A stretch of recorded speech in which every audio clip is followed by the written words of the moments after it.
Every now and then, I meet a mom who feels a little guilty for leaving her little ones at home while in a 9 to 5. My name is Mofoluwaso Ilevbare, and in this video, I want to share with you 5 ways you can release your mommy guilt even if you are in a 9 to 5.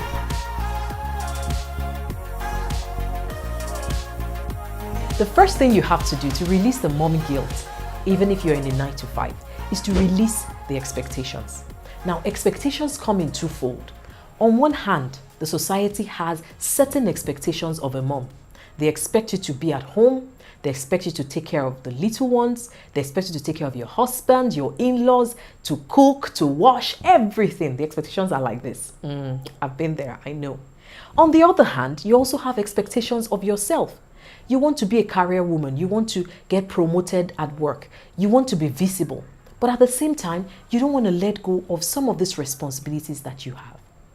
The first thing you need to do is to release these expectations. Expectations of who you need to be, how you need to behave, what you need to say, how you need to look, how long you need to be at a program, when you need to be at home. When you release those expectations, you can start to decide what works for you. Every season of life has some expectations. Every season of life also has some challenges. So what season of life are you? Are you a career woman who has little ones under 5?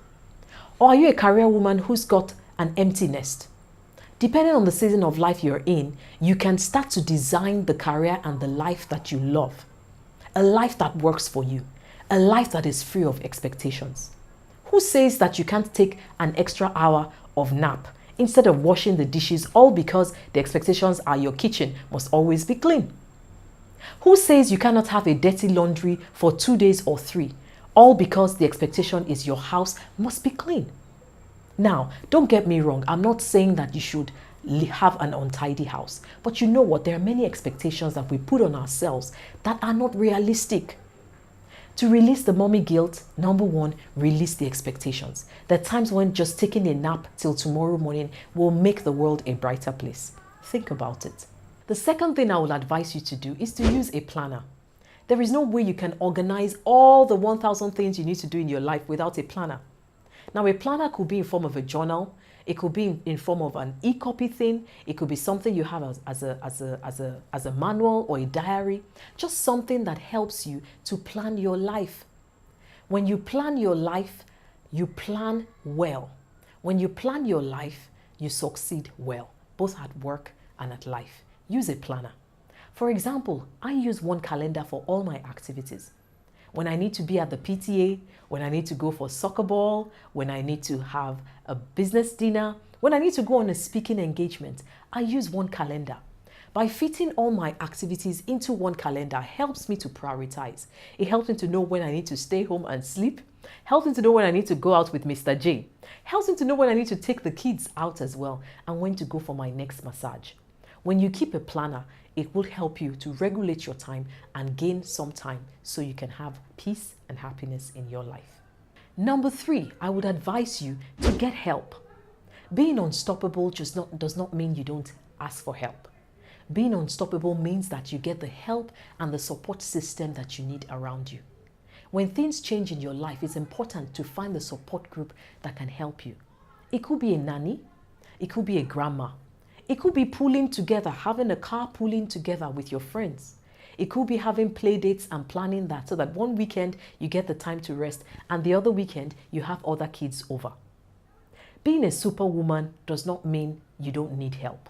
Actually, it's a farce. You need help. So get help when you need it. And when people offer to help you, don't be shy. Don't be shy and say, oh, I'll be fine. No. Get the help because it will make you happier and help you to live a longer life. Number 4, embrace technology. The 4th way you can release mommy guilt is by embracing technology. We live in an age where there are so many apps for so many things. You can have an app that just helps you to regulate your time well. You can have an app that helps you to prepare the right smoothies, the right diets for your family. You can have an app that helps you with food timetables. You can have an app that helps you with managing your schedules. There are many apps that you can use today that can help you to sleep better, to live better, and to make an impact for yourself, your family, and your work. So I want to encourage you, embrace technology. Go on Google and just search for an app for something that you're looking for. You might be surprised that it already exists. And the last thing I will say to you is have a grateful heart. Be thankful for what you have. I see many moms who get frustrated.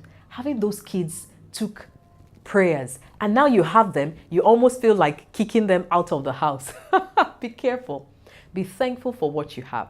There are people who admire what you have. Be grateful.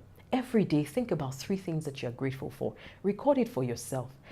Teach your children how to be thankful. There's one ritual we have in my house every Friday. We write on a piece of paper one thing that you're thankful for. And it's interesting to see the things that my kids come up with. They could say they're thankful that mommy allowed them to eat rice instead of that heavy meal. They could say thank you for allowing us to go out instead of staying in. They could say thank you for my teacher, thank you for my friends. By just releasing all that stress and finding something to be grateful for, you can release the mommy guilt. Now, I hope that these 5 things have helped you. It's great to be a mom. What is it in your life that you're tolerating right now? What is causing frustration for you? What is making you feel guilty about being a working mom? Try one of these things that I have taught you and let me know if it works for you. Subscribe to my channel, share with a friend, and let's help one another. I'll see you again in the next video.